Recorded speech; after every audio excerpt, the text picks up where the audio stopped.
तर आज आपण स्टडी करणार आहोत बायोट-सॅवर्ट्स लॉ. बायोट-सॅवर्ट्स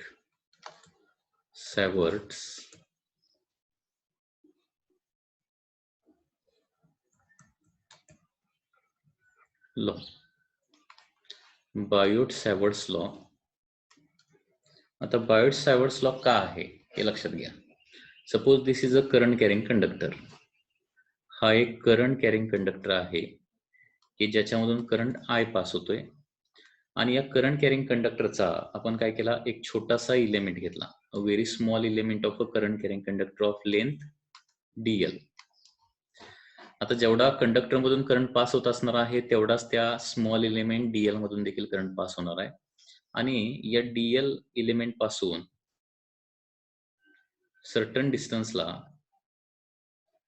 ओके एक पॉइंट आहे P which is at a distance R. म्हणजे इलेमेंटच्या सेंटर पासून पी पॉइंट पर्यंत डिस्टन्स किती आहे, सपोज आर इतकं डिस्टन्स आहे. तर या करंट कॅरिंग इलेमेंटमुळे म्हणजे या छोट्याशा इलेमेंटमुळे पी पॉइंटला किती मॅग्नेटिक फील्ड डेव्हलप होतंय, किती मॅग्नेटिक इंडक्शन प्रोड्यूस होतंय, ते बायोट-सॅवर्ट्स लॉच्या साहाय्यानं सांगितलेलं आहे. तर बायोट-सॅवर्ट्स लॉ काय सांगतो लक्षात घ्या. Magnetic field due to small element म्हणजे काय, DL of a current carrying conductor.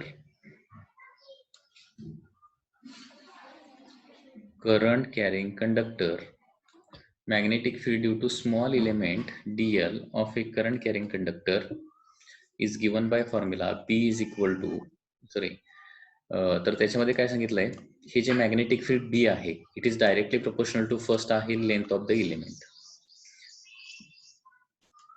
किंवा फर्स्ट आहे directly proportional to current through the conductor. म्हणजे कंडक्टर मधला करंट वाढवला तर पी पॉइंटचं मॅग्नेटिक इंडक्शन किंवा मॅग्नेटिक फील्ड जे आहे ते वाढणार आहे. ओके. दुसरी गोष्ट म्हणजे this magnetic field is directly proportional to length of the element. म्हणजे इलेमेंटची लेंथ वाढवली तर काय होणार आहे, मॅग्नेटिक फील्ड वाढणार आहे. This is directly proportional to sine of angle theta. म्हणजे हा अँगल म्हणजे इलेमेंट आणि त्याला जॉईन करणारी जी लाईन आहे या दोघांच्या मध्ये अँगल किती आहे, थिटा, त्याच्यावर देखील ते मॅग्नेटिक फील्ड डिपेंड असतं. Okay. So theta, if theta is more sine theta is more and therefore magnetic field is more. Okay. So theta म्हणजे angle between the element and the line joining the point to the centre of the element, याला देखील directly proportional असणार आहे. And it is inversely proportional to the square of distance between the element and that point. Okay, so this is the Biot-Savart's law. So Biot-Savart's law काय सांगतो, magnetic induction due to a small element of current carrying conductor, and magnetic induction due to a small element of current carrying conductor is first directly proportional to current through the element, second directly proportional to the length of element, third directly proportional to the sine of angle theta between element and the line joining the element to that point, and inversely proportional to the square of distance. Inversely proportional to the square of distance of the point from the element. Okay. आता हे सगळं जर combine केलं तर काय होणार बघा, B is directly proportional to I dl sin theta divided by r square होणार. I dl sin theta हे डायरेक्टली प्रोपोर्शनल आहे आणि r स्क्वेअर जे आहे ते इनव्हर्सली प्रोपोर्शनल आहे. So I dl sin theta by r square, आणि इथे एक कॉन्स्टंट टाकावा लागेल, आणि तो कॉन्स्टंट टाकल्यानंतर बायोट-सॅवर्ट्स लॉचा फॉर्म्युला येतो, आणि तो फॉर्म्युला काय लक्षात घ्या, formula is like this. mu naught by 4 pi is a constant in this case into ideal sin theta divided by r square. आणि इथं म्यू नॉटला काय म्हटलं जातं, म्यू नॉटला परमिएबिलिटी असं म्हटलं जातं. ही आता नवीन गोष्ट आहे जी लक्षात ठेवायची आहे तुम्हाला.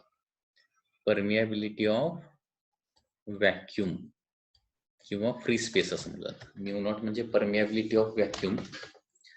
ओके, सो परमिएबिलिटीची ही जी टर्म आहे it is related to the magnetic field. म्हणजे मॅग्नेटिक फील्डला किती ते परमिएट करतं किंवा किती परमिट करतं एखाद्या मीडियम मध्ये, त्याला काय म्हणायचं, परमिएबिलिटी असं म्हणायचं.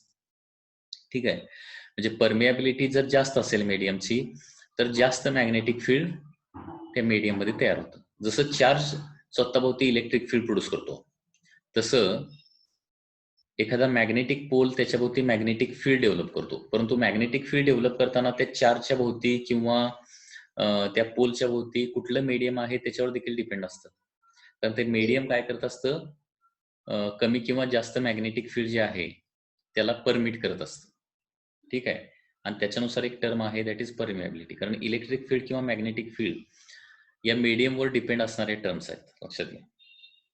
ओके, तसं एखाद्या मीडियम मध्ये किती प्रमाणात मॅग्नेटिक फील्ड डेव्हलप होणार, म्हणजे तोच पोल सुरुवातीला व्हॅक्यूम मध्ये ठेवला, नंतर आणखी कुठल्या तरी लिक्विड मीडियम मध्ये ठेवला, आणखी कुठल्या तरी लिक्विड मीडियम मध्ये ठेवला किंवा एखाद्या गॅस मध्ये ठेवला, तर की मॅग्नेटिक फील्ड जे आहे ते वेगळं वेगळं क्रिएट होतं. तेवढंच मॅग्नेटिक फील्ड डेव्हलप होत नाही. आणि किती मॅग्नेटिक फील्ड डेव्हलप होणार एखाद्या मीडियम मध्ये एखाद्या पोलमुळं, तर ते परमिएबिलिटी त्या मीडियमची किती आहे त्याच्यावर डिपेंड असणार आहे. ओके, सो इथं म्यू नॉट म्हणजे काय आपण स्टडी करायला लागलोय, परमिएबिलिटी ऑफ व्हॅक्यूम. व्हॅक्यूम हा वर्ड इथं महत्वाचा आहे, लक्षात घ्या.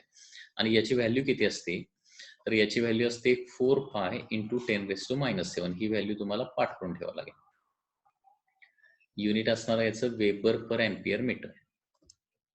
Okay, permeability is 4 pi into 10⁻⁷. Okay, 4 pi into 10⁻⁷. म्हणजे म्यू नॉट बाय 4 पायची व्हॅल्यू किती येणार, दॅट इज 10⁻⁷ ओनली. इथे म्यू नॉट बाय 4 पाय ही जी टर्म आहे ती किती येणार आहे, 10⁻⁷ weber per ampere metre. Okay, किंवा याचं दुसरं देखील युनिट आहे that is henry per metre. Okay, henry per metre हे देखील दुसरं युनिट आहे.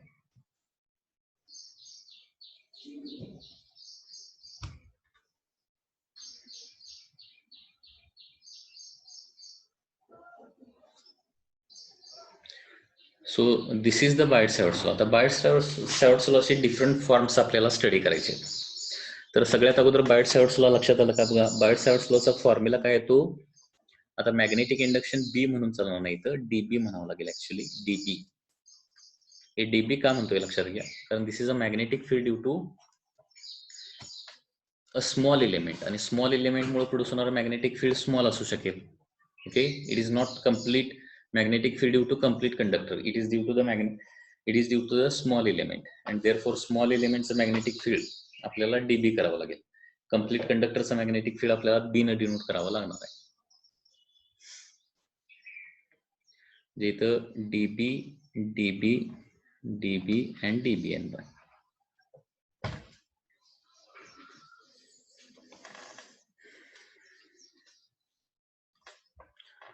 तर बायट-सॅवर्ट्स लॉचा फॉर्म्युला लक्षात ठेवायला सोपा आहे. That is dB is equal to mu not by 4 pi ideal sine theta by r square. Magnetic field due to small element of a current carrying conductor, हे लक्षात ठेवायचं आहे. This is the magnetic field due to small element of a current carrying conductor. आता हे जे आहे ते different form मध्ये एक्सप्रेस करूया. ओके, डिफरंट फॉर्म मध्ये म्हणजे वेक्टर फॉर्म मध्ये काय येणार आहे, तर इन वेक्टर फॉर्म हे असं आपण लिहू शकतो. In vector form dB bar is equal to mu naught by 4 pi I dl bar cross r bar divided by r cube.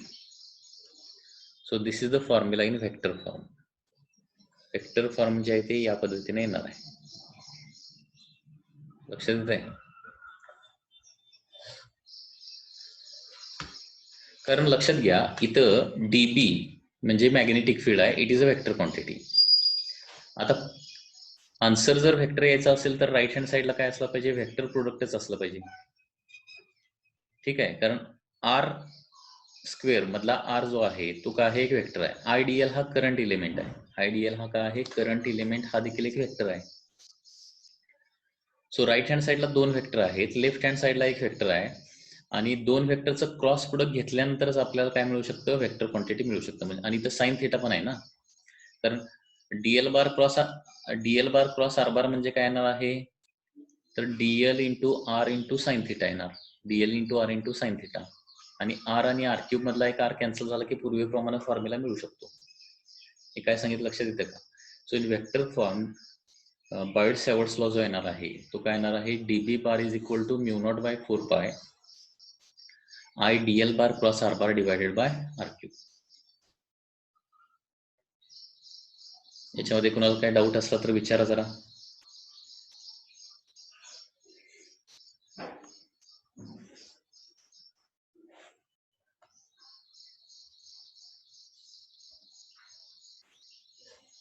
So this is a Biot Savart's law in vacuum आहे, लक्षात घ्या. कारण आपण इथं mu naught वापरायला लागलोय. ठीक आहे, आता मीडियम मध्ये काय असणार आहे, Biot Savart's law in medium.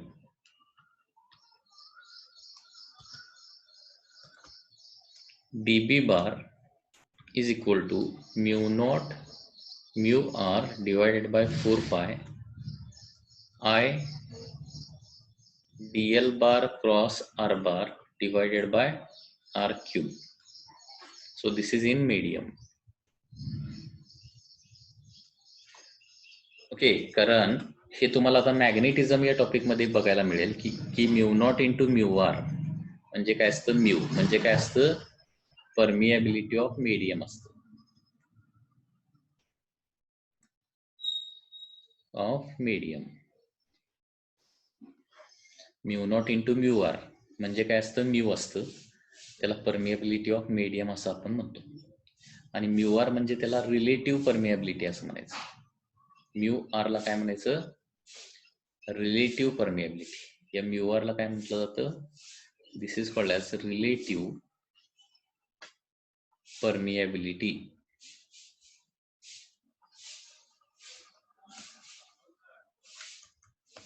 म्हणजे व्हॅक्यूमच्या तुलनेत त्याची परमिएबिलिटी किती टाइम्स आहे, त्याला रिलेटिव्ह परमिएबिलिटी असं म्हणायचं. तर लक्षात येते काय बघा, पुन्हा एकदा रिपीट करतोय. जस्ट डीबीचा फॉर्म्युला काय आहे, म्हणजे स्केलर फॉर्म मध्ये mu not by 4 pi IDLE sine theta by R square आहे. आणि व्हेक्टर फॉर्म मध्ये लिहायचं झालं तर dB bar is equal to mu not by 4 pi as it is येणार IDL bar cross R bar. ठीक आहे, आता न्यूमरेटरला एक आर घेतल्यामुळे डिनॉमिनेटरला एक आर घ्यावाच लागेल, आणि त्याच्यामुळे आर स्क्वेअरचं काय होणार आहे, आर क्यूब होणार आहे. आणि साइन थिटाचं काय झालं, तर ते dl bar cross R bar मध्येच साइन थिटा असतं, तुम्हाला माहिती आहे, कारण A bar cross B bar vector topic मध्ये स्टडी केलाय ना. ए बार क्रॉस बी बार ची मॅग्निट्यूड म्हणजे काय असतं, ए बी साइन थिटा असतं. ओके, त्याच्यावरून ते आलेलं आहे. आणि हेच जर मीडियम मध्ये आपल्याला एक्सप्रेस करायचं असेल तर काय होणार आहे, इन मीडियम फक्त व्हॅक्यूमच्या परमिएबिलिटी ऐवजी इथं काय येणार आहे, मीडियमची परमिएबिलिटी येणार आहे. म्यू नॉट ऐवजी फक्त म्यू येणार. लक्षात येत आहे, इथं म्यू नॉट ठेवलं की काय होणार आहे, ते व्हॅक्यूम मधली केस होणार. आणि म्यू नॉट ऐवजी म्यू फक्त ठेवलं, म्यू म्हणजे परमिएबिलिटी ऑफ मीडियम, म्यू ठेवलं तर काय होणार आहे, मीडियम मधलं होणार आहे ते.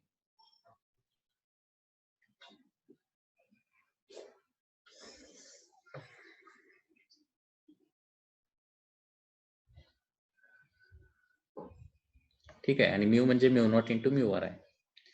So this is Biot Savart's law in a medium. त्याच्यानंतर Biot Savart's law in terms of current density बघूया.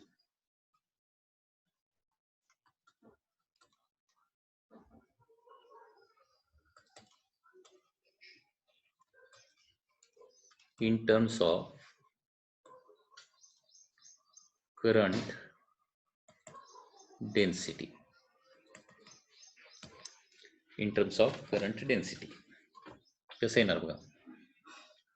आता करंट डेन्सिटी म्हणजे काय असतं तर करंट इलेक्ट्रिसिटी या टॉपिकमध्ये तुम्हाला ते स्टडी करायला मिळेल. करंट डेन्सिटी म्हणजे करंट पर युनिट एरिया असतं. करंट डेन्सिटी म्हणजे काय असतं करंट पर युनिट एरिया. आता न्यूमरेटर डिनॉमिनेटरला डीएल न मल्टिप्लाय करतो. I Diehl divided by A Diehl.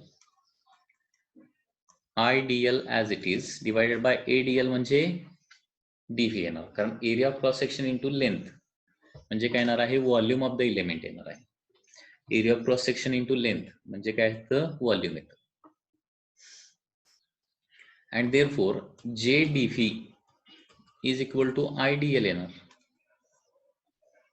जे dV is equal to I dl. आणि बायट-सॅवर्ट्स लॉचा फॉर्म्युला काय आहे I dl sine theta by R square ना.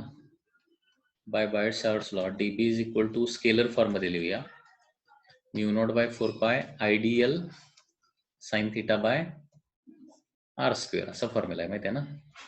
मग आयडीएल फक्त रिप्लेस करतो ना जे डीव्ही न. So mu naught by 4 pi J dV sine theta divided by R square. J dV sine theta by R square. So this is in scalar form. आणि vector form मध्ये पाहिजे असेल तर dB bar is equal to mu not by 4 pi okay mu not by 4 pi J bar cross R bar divided by R cube into dV. हे dV फक्त पुढे घेतलं आणि वेक्टर आर जो आहे तो वेक्टर आहे लक्षात घ्या. तो डिनॉमिनेटरला आपण कधी लिहू शकत नाही. डिनॉमिनेटरला लिहू शकत नाही म्हणजे न्यूमरेटरला लिहावं लागेल. मग जे बार तर ऑलरेडी आहेच कारण करंट डेन्सिटी काय आहे वेक्टर क्वांटिटी आहे. करंट डेन्सिटी ही काय आहे वेक्टर क्वांटिटी आहे.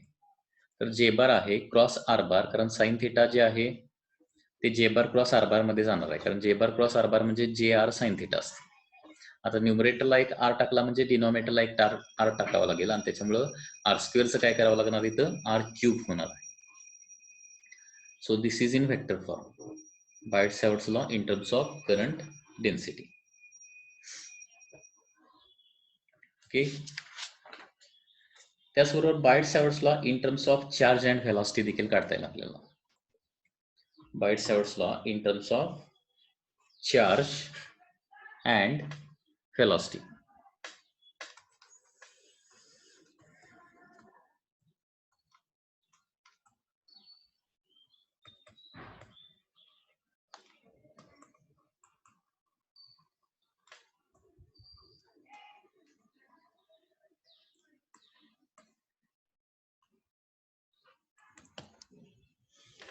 तर in terms of charge and velocity कसं काढता येईल लक्षात घ्या. तर पुन्हा एकदा तिथे एक आयडीएल नावाची टर्म आहे आपल्याला माहित आहे IDLE.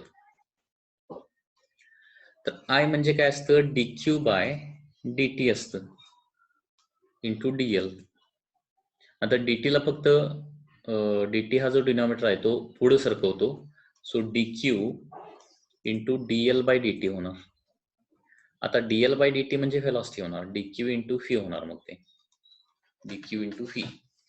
And therefore Biot Savart's law जो आहे तो व्हेक्टर फॉर्म मध्ये कसा येणार बघा B bar is equal to mu not by 4 pi I Diehl बार ऐवजी काय लिहिणार मी आता डीक्यू इंटू फी बार लिहिला cross R bar divided by बाकीच्या term as it is r cube. D q into phi bar cross R bar divided by R cube. आणि scalar form मध्ये पाहिजे असेल तर B bar is equal to mu not by 4 scalar form मध्ये पाहिजे असेल तर असं येणार आहे B is equal to mu not by 4 pi d q into phi divided by R square into sine theta. Sign theta तर येणार आहे कारण fee bar cross R bar म्हणजे काय होणार सांगा फी आर साइन थिटा होणार ना. फी आर साइन थिटा तर आर आणि आर क्यूब मधले एक आर कॅन्सल होणार आणि काय येणार आहे d q into phi by R square into sin theta. That is in scalar form.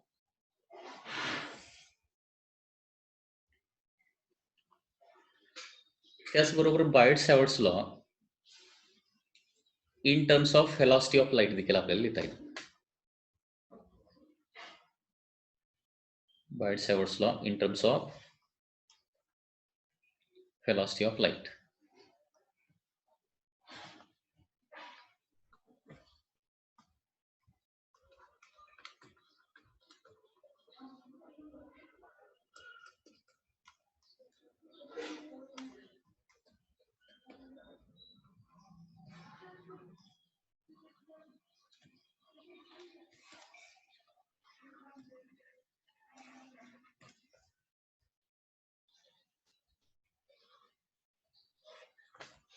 Okay, in terms of velocity of light that is c. आता मी एक तुम्हाला फॉर्म्युला सांगितलेला आठवतोय का बघा. तर व्हेलॉसिटी ऑफ लाईट असतं square root of mu not into epsilon not. लाईटच्या व्हेलॉसिटीचा फॉर्म्युला आहे 1 divided by permeability of vacuum into permittivity of vacuum. 1 divided by square root of permeability of vacuum into permittivity of vacuum. दोन्ही बाजूचा square केला तर c square is equal to 1 divided by mu not epsilon not येणार. Okay, and therefore 1 by mu not, sorry mu नॉटची value काढूया. Therefore mu naught is equal to 1 divided by epsilon not into c square येणार आहे. ठीक आहे, आणि बायट-सॅवर्ट्स law नुसार काय येतं dB is equal to mu not by 4 पाय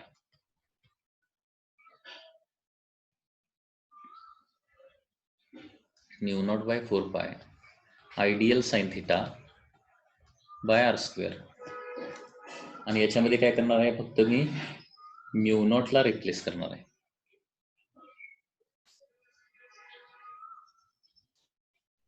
ठीक आहे, सो म्यू नॉटला रिप्लेस केल्यानंतर काय होणार बघा.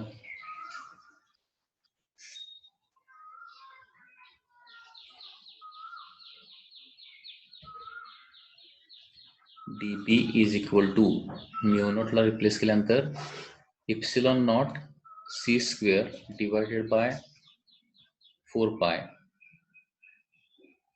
सॉरी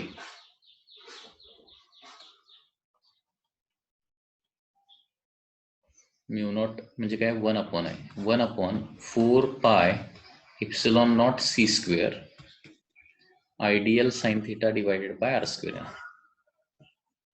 किंवा हेच वेक्टर फॉर्म मध्ये लिहायचं झालं तर कसं होणार आहे. Vector form it is like this. dp bar is equal to 1 upon 4 pi epsilon not into c square as it is येणार. आणि पुढं i dl bar cross r bar divided by r स्क्वेअरचं काय करावं लागतं, आर क्यूब करावं लागतं. i dl bar cross r bar divided by R cube. This is Biot-Savart's law in terms of speed of the light or velocity of the light.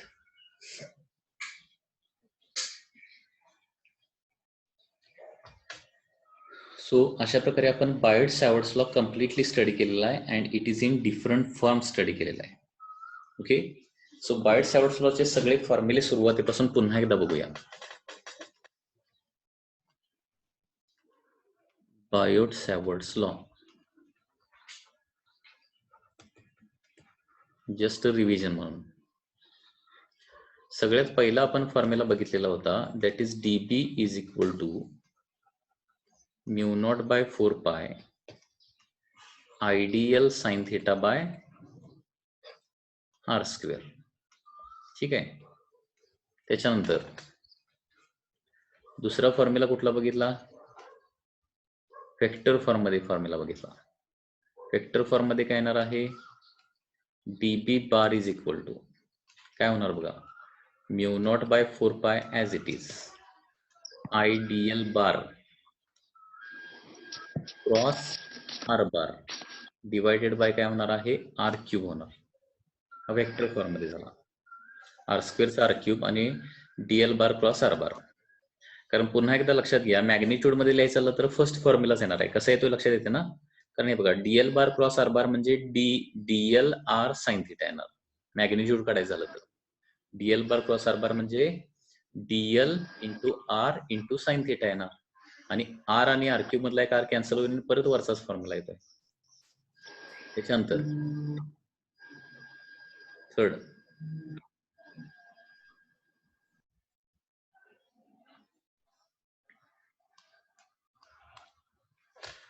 Formula कुठला काढलेला होता? That is in मीडियमचा formula काढलेला होता. DB bar is equal to medium मध्ये mu naught ऐवजी फक्त mu ठेवावं लागेल. Mu by 4 pi I Diehl bar cross R bar divided by R cube किंवा म्यू म्हणजेच काय असतं? Mu not into mu R असतं divided by 4 pi I Diehl bar cross R bar divided by R cube. हे झाला medium मध्ये. त्याच्यानंतर in terms of current density काय आलेला होता बघा? DB bar is equal to mu not by 4 pi okay in terms of current density.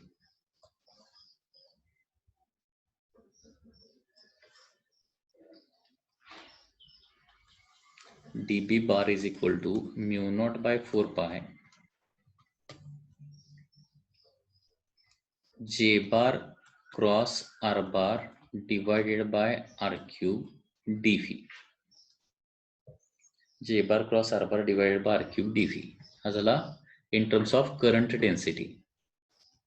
त्याच्यानंतर in terms of charge काय बघितलेला होता? Next in terms of charge